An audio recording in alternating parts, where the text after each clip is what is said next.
Hey guys, um, I think I just had a very interesting conversation with a friend a few minutes ago, and it just got me really talking. I was like, yes, I actually wanted to sit down to record this. I think that, and I think I wanted to talk a little bit about the relationship between founders and investors.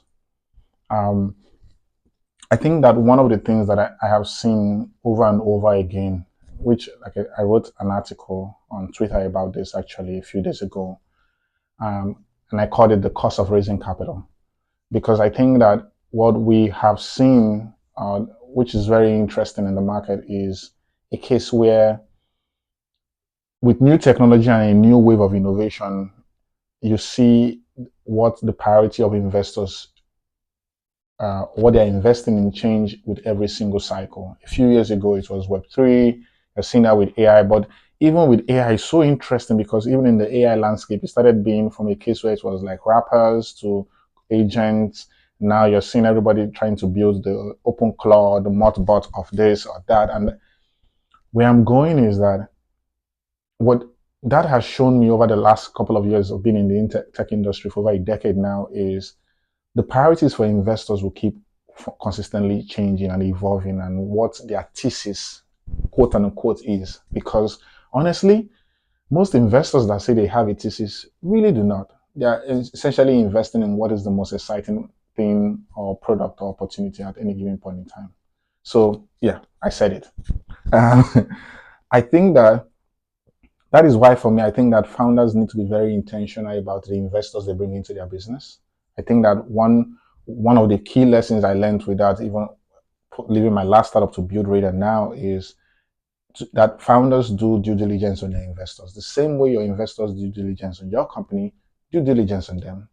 Talk to the founders they've invested in. Understand what support they're able to provide those founders beyond the capital they provide. A lot of investors, a lot of VC talk about the value add they're able to bring. Bruv, the honest truth is that most of that, if you go figure out, is probably really bullshit. Right? Most VCs are not really able to provide any other real value add other than the capital they provide. Again, don't get me wrong, there are VCs that are able to really provide that support and help the way I have been fortunate to have really, really incredible investors. Again, it's also because I've been also very intentioned, looking from the experiences I've had in my own journey, to be very intentional about the investors that I brought in to work with us for Radar and to ensure that there's that close and clear alignment. And so please do your due diligence. Figure out from the founders they've invested in. Go talk to them, go talk to the company, see how well they do. We've heard there have been stories in the industry of investors that have become part of the reasons why companies actually even collapsed. So, yes, it matters. You are going to be building a business or a company with these investors along this journey for a long period of time. You want to ensure that there is key central alignment.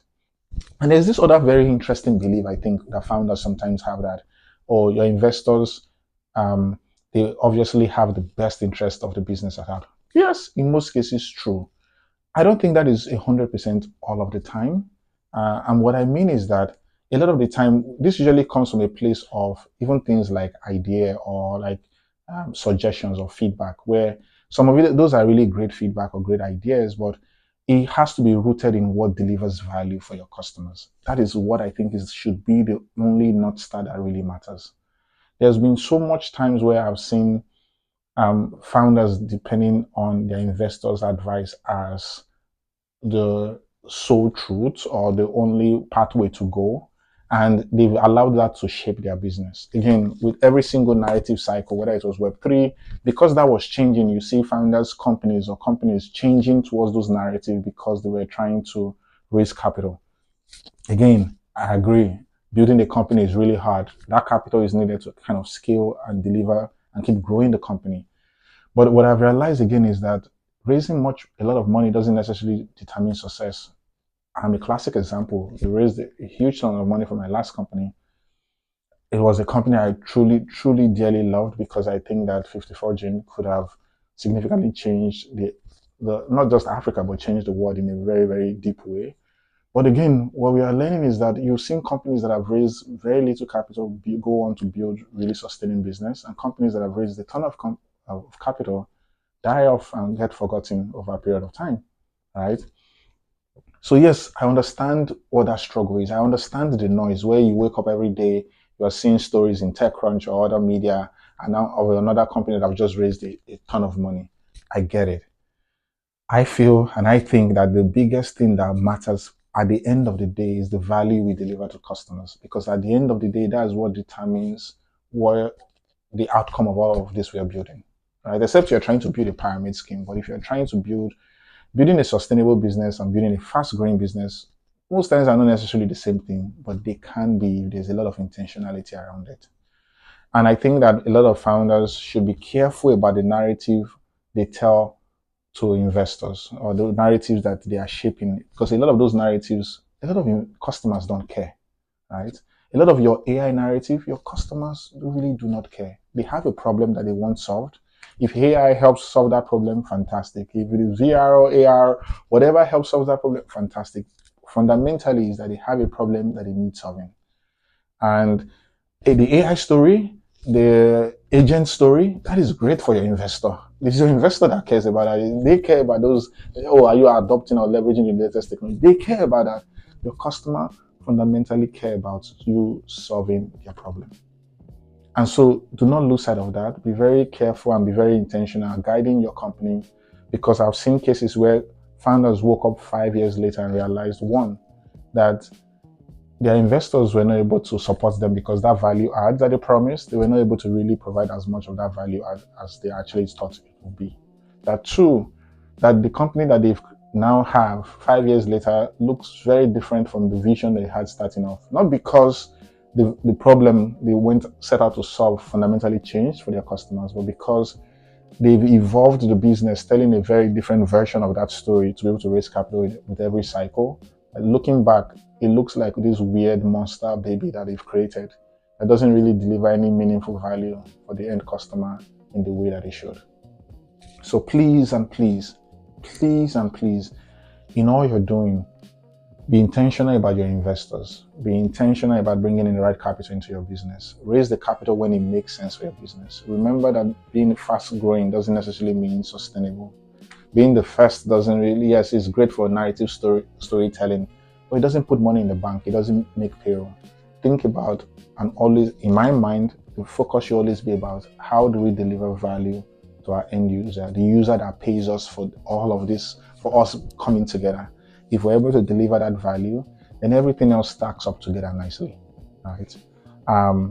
Yeah. So again, I just felt compelled to talk about a lot of this because I was, like I said, I was speaking with a founder where it became really clear that part of what was shaping some of the thinking was fundamentally because investors were investing in this type of thing, and not necessarily because of the value they were delivering, that the customers cared about that innovation. They were trying to implement that innovation just because, oh, this is what was if you didn't, this is what you needed to do to raise capital.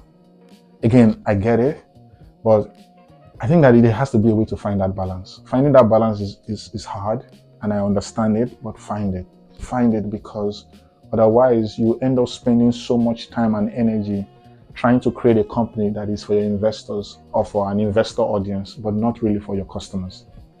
Always be thinking about, how does this help me deliver more value to my customer? That is the audience that at the end of the day that matters. Everything else comes after. And like I said, there's been really incredible stories of companies that have bootstrapped and became really successful. They exist. It's hard. Yes, building a business was supposed to be hard, right? The promise of building a startup has never been that it was supposed to be easy. It is hard. The likelihood of failure is really, really high. But I think that if you build with a lot of intentionality, keeping your North Star focused on the customer, then your likelihood of you succeeding increases significantly. So go out there and succeed. Cheers.